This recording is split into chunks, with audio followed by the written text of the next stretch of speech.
2014 से लेकर देश में क्या क्या हो रहा है वो इसके पहले सत्र में हमने देखा है। अब इस सत्र में और क्या क्या बुरा हुआ है वो हम देखेंगे।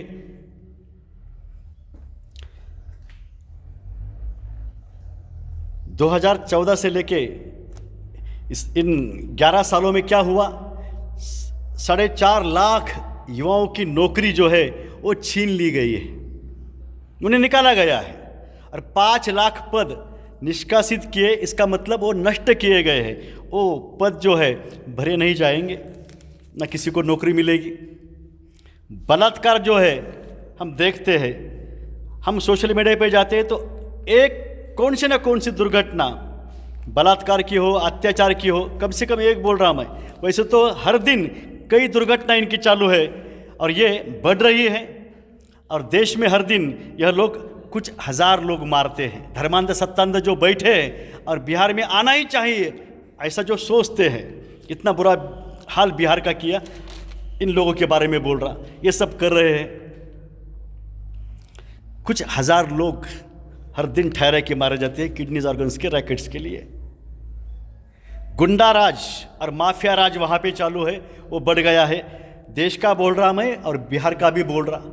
बिजली में दिक्कत आ रही है, कितनी बार बिजली आती है चली जाती है पता नहीं चलता। उसका दर बढ़ गया, अदानी को उसको पोसना है, उसकी पालना करनी है। नहीं नहीं, इनका जो संगठन है, हाँ, संघ की पालना करनी इनको। इसलिए क्या किया, हम चाहे न चाहे, ये महाराष्ट्र में हुआ है, हमारे मीटर बदल गए हैं। जिस दिन हम बिल नहीं भरते उस दिन वो डीएक्टिव किया जाता है।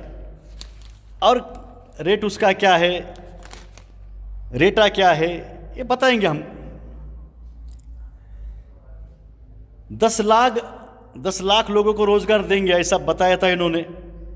ये तो नहीं किया, लेकिन कई लाख लोग जो है उनकी नौकरी छीन गई, उन्हें बेरोजगार किया। कहते कुछ करते कुछ। रेलवे इन्होंने बेच दिया है, एयरपोर्ट बेच दिया है, टाटा इन्हें चलाने दिया है। किडनीज ऑर्गन्स के रैकेट्स चलने चाहिए, इसलिए वहाँ इनके कर्मचारी है।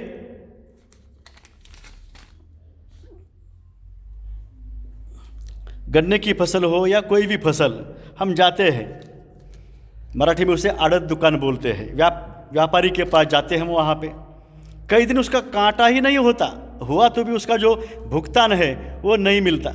ऐसा सब बुरा ठहरा के चालू है इन लोगों का। अयोध्या में क्या हुआ कि गरीबों के घर पर जो है बुलडोजर चला दिए गए। क्या क्या हुआ होगा पता नहीं वहाँ पे। फिर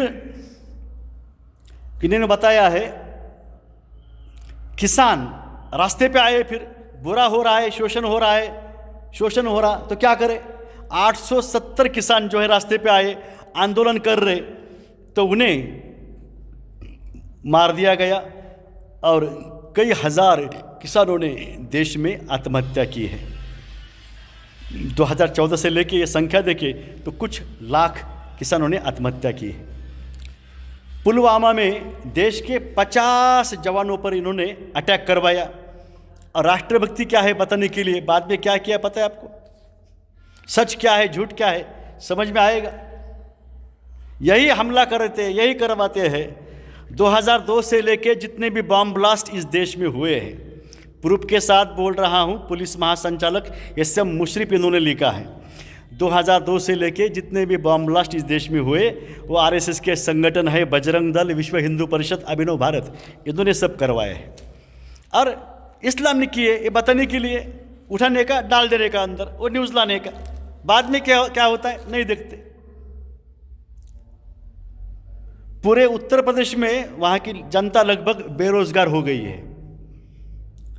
कई स्वदेशी कंपनियां बंद हो गई और नई कंपनियां चालू है। 3.5 लाख युवा संविदा पर थे, नौकरी कर रहे थे, उनकी नौकरी छीन ली गई। 3 लाख करोड़ का निवेश आया, उसको लूट लिया और हजम कर दिया इन्होंने। कोरोना महामारी में अब देश के बाहर के, देश के विभिन्न राज्यों के उत्तर प्रदेश के हो, बिहार के हो और विभिन्न राज्य के, महाराष्ट्र में थे और यहाँ के और कहाँ पे थे।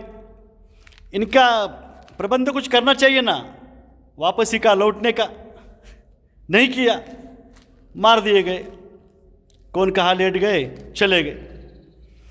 अब ये जो कर रहे हैं इनका प्रबंध करने का समय आया है, लीगली करना चाहिए। नई शिक्षा नीति जिसे राष्ट्रीय शिक्षण धोरण बोलते हैं, ये क्या है पता है आपको? ये परिवर्तन जो हो चुका है उसको पीछे लेके जाने का एक कार्यक्रम चालू है। इसमें क्या हो रहा है, बच्चे जो है वो नहीं पढ़ेंगे, ऐसा इन्होंने सब किया है। महाराष्ट्र में तो मैंने कह दिया कि 14,000 पाठशालाएं जिला परिषद की बंद हो चुकी है, 27,000 जो है उत्तर भारत में पाठशालाएं बंद हो चुकी है।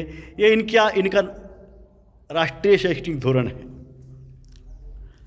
ये सब ऐसा करते आए हैं। और जिन महाविद्यालय की संख्या 2,000 होगी वही महाविद्यालय रहेंगे, नहीं तो क्या होगा? कोई है किसी कॉलेज के लेने हैं 400-500 ले सकते हैं, हो गए। जो जिनकी संख्या बहुत कम है उससे वो बंद हो जाएंगे। 70% से ज़्यादा महाविद्यालय इस देश में बंद हो जाएंगे राष्ट्रीय शिक्षण धोरण के जरिए। ये किस लिए चालू हुई है? नए कुछ लाएंगे, चालू है। डेलीगेशंस आ रहे हैं, ब्रिटेन से आ रहे हैं, अमेरिका से आ रहे हैं यहाँ पे यूनिवर्सिटीज़, विद्यापीठ स्थापन करने के लिए। हर राज्य में, हर गांव, हर ज़िले, हर देश में, हर राज्य में शोषण चालू है, ये लोग कर रहे हैं। इन्हें हटाने का इतना ही माध्यम है। आप कुछ भी मत सोचो, आप लोग, आपका वोटिंग जो है, आपका मतदान आपका भवितव्य तय करेगा। लीगली इनका हम कुछ भी नहीं बिगाड़ सकते, इलीगली भी कुछ नहीं कर सकते। हम नहीं करना चाहिए, लीगली करना चाहिए। क्या मतदान करना चाहिए, इतना तो हाथ में है ना। कैसे हैकिंग करते हैं क्या देखेंगे बाद में, क्योंकि हैकर का क्या हश्र होगा है, किस राज्य के है, कहाँ के है, सबको समझ में आया है। कई है, कुछ लोगों का जिक्र किया, लेकिन और कुछ लोग हैं उनका हश्र होगा, परिणाम मिलेगा। हैकर के अंडर या ऊपर, अपर जो भी है ना, उनका भी हश्र होगा, लीगली होगा। हाँ, आप सभी को, बिहार के प्रिय भाई और बहनों, आप सभी को मतदान के लिए हार्दिक शुभकामना। जय बिहार, जय महागठबंधन, जय कांग्रेस, जय इंडिया, जय भारत, जय मानवता, जय जगत।